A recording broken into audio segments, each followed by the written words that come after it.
The laser gunner tower is arguably the best tower in the game, being one of the most needed troops for the more harder game modes. It is an all-in-one tower, having stealth detection, ignores bullet resistance, decent DPS with its bottom path, and crowd control with its maxed out top path. Not to mention its bottom path ability, which does 250 flat damage to the enemies within its radius and permanently removing the hidden effects. It's so powerful that it could totally, without a doubt, be expert mode all by its lonesome. What, don't believe me? Then I'll show you.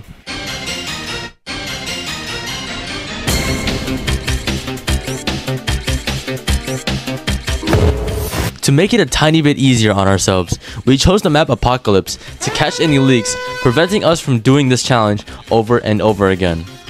Anyway, me and Simply did early with a handful of laser gunners, which easily carries us throughout the first 10 waves, giving time to Low Rings and Papel to farm. Once the Knight and Grenadier showed up, both Papel and Low Rings places a laser gunner near the spawn in hopes of killing the Grenadier before it becomes a problem later, while Simply and I doubled the defenses in the back to clean up what was left. The waves after, leading up to 19, were pretty easy and nothing really got through. With the bottom and top path lasers near the front getting rid of the elite Grenadier early, this wave was also really easy. This challenge wasn't really a challenge at all since the laser gunners dominate expert mode, like skipping to wave 24, which is basically wave 19 but even harder, having a bunch of tanks and 2 elite Grenadiers. Usually, keeping the Grenadiers alive would be devastating, since it would keep spawning Titans to tank for the incoming armored runners next wave. But even letting one slip by, the bottom path laser gunners effortlessly demolished them, making wave 25 look like a complete joke. Waves between 25 and 30 were spent setting up an EDJ with a couple of Johns in this middle space right here, since it's the most optimal place for the lasers to shoot from, covering almost the entire front of the map. Anyway, once the Predators came out, all we had to do was spam cannon fodder towers so that the laser gunners wouldn't die, which is actually the only flaw it has. The laser gunners are decently priced at their max level, but are still squishy, and losing a couple of them on the battlefield could cost you a lot of money. They die real easily, only taking around 3 shots from the Predator to die. This would be a problem later on when we fight the Eradicator, since it deals way more damage than the Predators we are facing now. We then mainly focused on getting top path lasers, since they have pierce and more range than the bottom.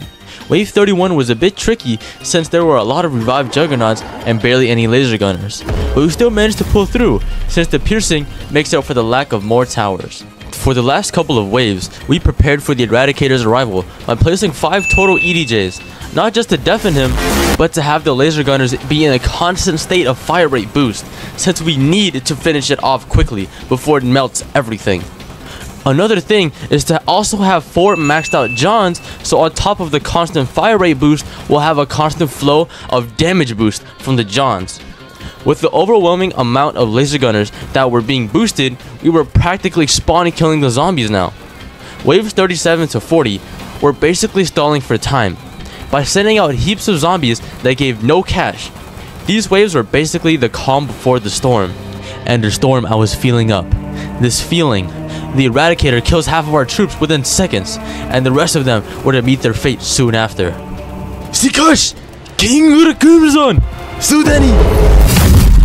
Yomeru Ugoki no Kissekidu Mirei Ugoki no Kisseki King Crimson no Noriku no Noriku Kono no Jika o Kestovri Soshite subite no ningen wa kono jikan no nakara de umoi de sukse uboite inai. Sora no kumo wa jige de tonguda koto ni kizukazu. Kieta hono wa kieta shunkai no hono jushinsai ni kishinai. Kono yo ni wa kekka dake no kuru. Jikan no keston no sekai de wo. Ugoki wa subite muimi ton wa toro. Soshite watashi dake kono ukiri taiyou dekiru. Omae ga domu kara subite meru. Kore ga King Crimson no noriku da. I have to get the Eradicator's attention away from the lasers so they can finish him off. So Simply and I spammed as many cannon fodder towers as we could while simultaneously boosting the lasers just to push it over that line. The damage output was like none other. His HP bar was being depleted ridiculously fast. He still managed to kill half of our troops, but still, we distracted him for a tiny moment of time, and that was it. Victory was steadfast and ours for the taking. Thank you guys so much for watching till the end, and your amazing support on my last video. Until next time.